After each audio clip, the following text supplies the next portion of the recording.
Days after ISIS issued a threatening convert to Islam ultimatum, scores of Iraqi Christian families are fleeing the city of Mosul. In its continued pursuit of an Islamic caliphate, ISIS released a statement Friday to all Christians living in the city. Convert to Islam, pay a fine equivalent to about $470 for being Christian, or face death. CNN reports at least 52 Christian families fled Mosul Saturday morning, and an armed group restricted some of them from bringing anything but the clothes on their backs.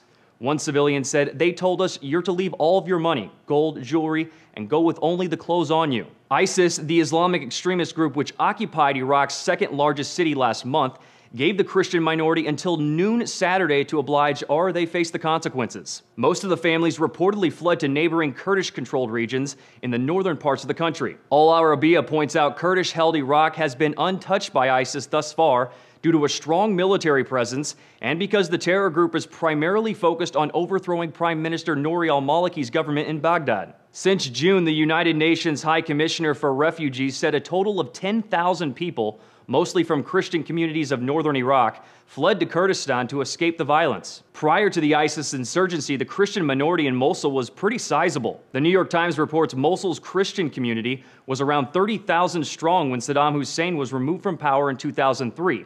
But the numbers slowly faded to a few thousand. And more recently, since ISIS took control of Mosul, that number is rapidly getting closer and closer to zero. According to Al Jazeera, the Christian population in the city was around 3,000 before Friday's ultimatum.